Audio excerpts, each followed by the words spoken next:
Vi har fået nogle glade borgere. Jeg synes, nogle af dem, som vi har haft igennem nu, og som vi har talt med omkring det her rehabilitering, og hvad de har fået ud af det, der siger de helt klart, at det er en stor succes. De føler, at den her tværfaglighed, at det er godt for dem, fordi når de kommer ud til det enkelte tilbud, så ved man, hvem de er, og man kender også noget af deres baggrund. Så det med, at man ikke skal starte forfra med at fortælle hende historie hver gang, man starter nyt, det synes de har været rigtig rart. Og så har der været mere tid til dem. Borgerne har helt klart mere indflydelse i forhold til rehabilitering, fordi vi jo snakker så meget med dem, som de gør, og de er med til at træffe valget, om vi gør det ene eller gør det andet lige nu. Jeg tænker, at en af de rigtig store potentialer er, at vi samles med forskellige fagligheder og ekspertise fra hele kommunen omkring et bord og kigger på de udfordringer, der nu er med den borger, vi taler om. Og på den måde kommer der mange flere input og flere øjne på, så vi bedre kan hjælpe borgeren og støtte borgeren til at komme videre med det, de har behov for. Der findes så mange forskellige tilbud i en kommune, som man ikke nødvendigvis kan og er opdateret med hele tiden. Men ved at vi samles, så får man hele tiden at vide, hvad er det, der er kommet af nye tiltag i træningsfunktionen eller i beskæftigelsesdelen, som kunne være relevant for lige præcis den her. Et andet potentiale er også det, at man får nogle nye øjne på. Altså, som sagsbehandler kan man godt nogle gange se sig lidt låst på en sag, fordi man, altså på en borger, hvor man har kendt borgeren igennem længere tid, måske et år eller mere, og tænker, at det her kan ikke lykkes, men ved at der kommer nogle objektive øjne på, så kan der komme nogle input, hvor man kan sige, ja, det havde jeg egentlig ikke tænkt på, men det lyder rigtig fornuftigt. Lad os prøve at se, hvad der kommer ud af det. Teamet har været god til at styrke det med at få sammentænkt tilbudene. Dels så få koordineret, hvilke tilbud, der kunne være gode for borgeren og give en samlet indsats. Så der har vi haft tilbud i træningsfunktionen, samtidig med, at vi har haft noget tilbud, måske i socialpsykiatrien, hvor en tovholder så har kunne være behjælpelig med, at tingene gik i en enighed. Altså, og at tilbudene også talte med hinanden. Altså den her tovholder sørgede for, at der var en koordination med de forskellige tilbud. En ung Niels, som er på kontanthjælp, som er psykisk syg, han er jo meget mere end bare sin depression og sin angst og sin ADHD for eksempel. Og hvor man måske inden for de her sygdomsområder kigger meget på, hvad er det, de fejler. Altså kigger vi mere på, hvad kan man gøre ellers? Hvad kan gavne? Hvad kan som ringe i vandet? Man kan sætte nogle andre ting ind, hvor man ikke fokuserer så meget på hans tilstand af sygdom, men mere tænker på, hvad for nogle ressourcer har han, hvad for nogle kompetencer har han, hvad for nogle styrker har han.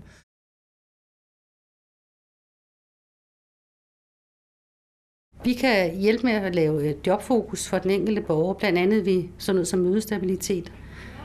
Når borgeren starter et træningsforløb eller livsstilssamtale eller vores patientuddannelse, så er der jo en forventning om, at man møder op til nogle aftaler.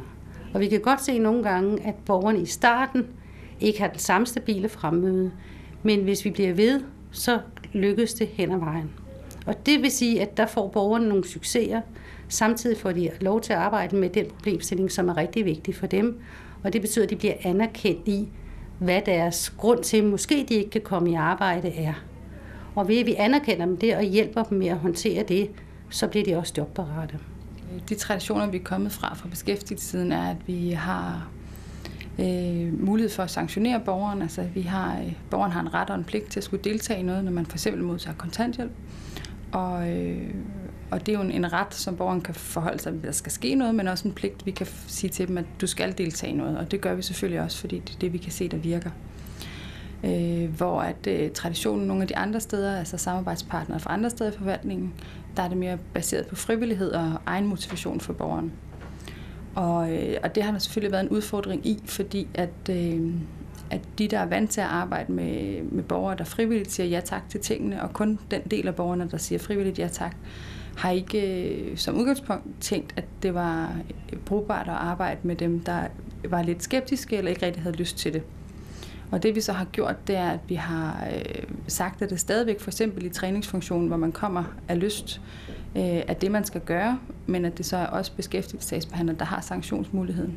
Så hvis borgeren så først er blevet præsenteret for det her rehabiliteringsforløb og har sagt ja tak, det vil jeg gerne, og det så bliver borgerens tilbud, så er det et aktiveringstilbud, som der er mulighed for at sanktionere på. Der har selvfølgelig været nogle udfordringer i starten, fordi man jo altid har kan man sige, nogle barrierer på, at de andre mener nok sådan, eller de gør sådan. Ikke? Som når jeg også sidder og siger, jamen jobcenter, de arbejder efter love og paragrafer og på at få folk i aktivering og ud i job. Men de vil jo rigtig gerne også noget andet. De vil jo gerne arbejde ud fra de ting, som vi arbejder også ud fra det sundhedsmæssige. Det har de bare ikke tid til i hverdagen, sådan som det er lagt op til, hvor mange borgere de skal nå igennem, og hvor tit de skal se borgeren. De vil smadre gerne, og det er jo det, man finder ud af, når man arbejder tættere sammen. At de vil gerne have, at der er det samarbejde omkring det.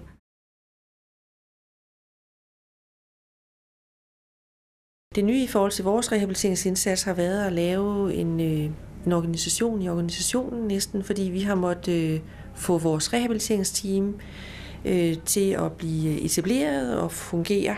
Og der er både noget med sammensætning, der er noget med koordinering, der er noget med styring, der er noget med at lave sagsgange og arbejdsgange og få involveret sagsbehandlerne. Så det er egentlig sådan en hel organisation i organisationen, vi har måttet lave der. Det er nyt for os. Det er nyt for os, at vi laver vores tværfaglige samarbejde systematisk og organiseret. Det andet nye, der er i den her indsats, det er, at alle borgere, der er i indsatsen, de får tilkoblet en tovholder, som er den, der sørger for, at den plan, der bliver lavet med borgeren, bliver ført ud i livet. Sagsbehandleren laver en indsatsplan sammen med borgeren, men tovholderen er den, der får indsatsplanen til at fungere og følger udviklingen i dagligdagen. Og det er noget af det, som borgerne også er meget glade for, det er, at de har nu en person, som er dem, der hjælper dem igennem det her. Og de skal ikke gå til en masse forskellige og selv opsøge. Tovholderen er den, der hjælper på vej. Det er også noget nyt. Ja. Det er nyt, at vi screener borgeren. Det er nyt, at vi arbejder direkte med mål, og at vi følger op på, om målene bliver ikke opfyldt, men om de udvikler sig hen imod de delmål, der nu er sat op for borgeren. Det er også nyt for os. Og at vi i screeningen også systematisk taler med borgerne om både deres sociale forhold, deres livsstil og deres psykiske forhold, og hvad der kan være interessant.